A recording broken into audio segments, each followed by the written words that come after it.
Well, we got another tropical update. A very active morning and in the middle of June. I mean, June 19th, 8 a.m. I mean, tropical depression free has formed over the MDR, literally one of the earliest depressions in recorded history.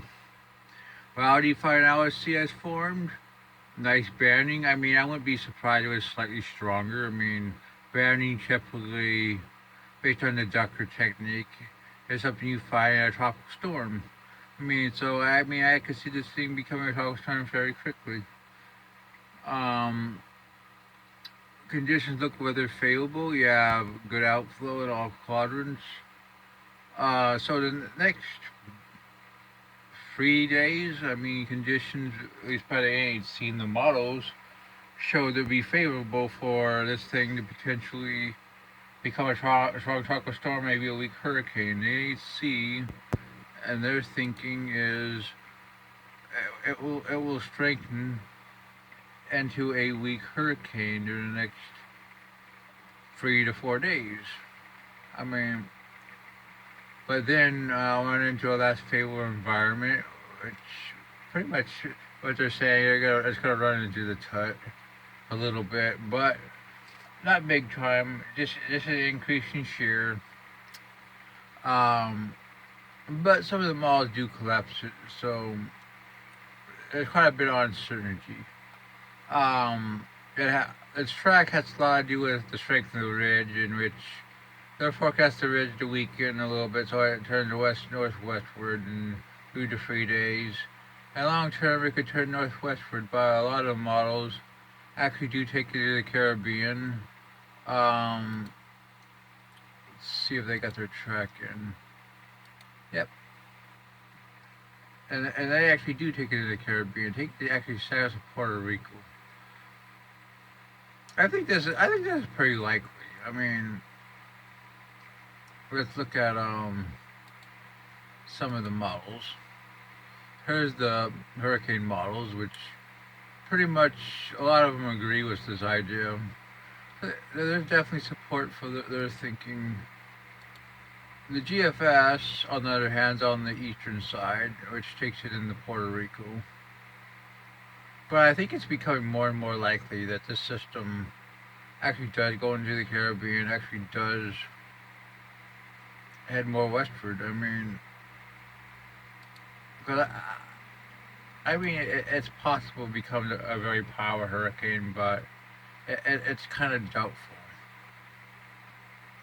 And if hey, I mean, things work out. I mean, we could have a system potentially in the Western Caribbean, long term, or maybe in the Western Atlantic.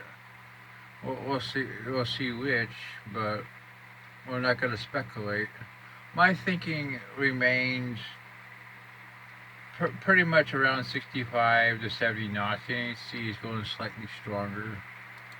Um, they're going they're going 70, which is kind of in line with what I'm thinking. So pretty much great minds think alike. I mean, very similar track thinking.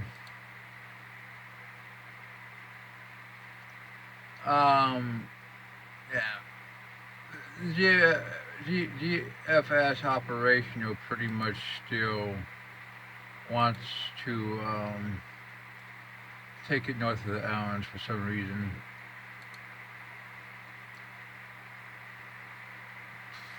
Oh yeah, I almost forgot.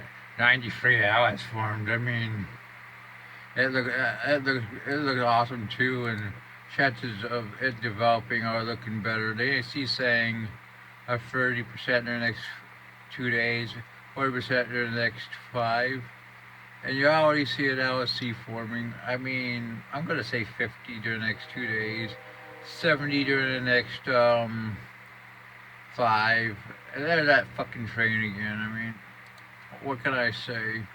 I mean, it's amazing. It should be outlawed.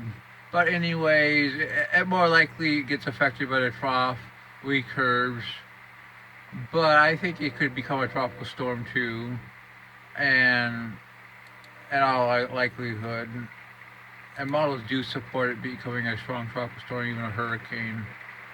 We'll have to see about that. I mean, obviously, um, GFS actually makes this the dominant system as Brad gets sucked up into it. I mean, wow. And potentially even a third system could evolve behind this. I mean, you can't make this shit up. I mean, wow. Well, the Asia-Pacific system has died out. I don't expect anything else to form. Well, that's our thinking this morning. I mean, so tonight we'll have another one, another discussion. But well, look, hear that rain.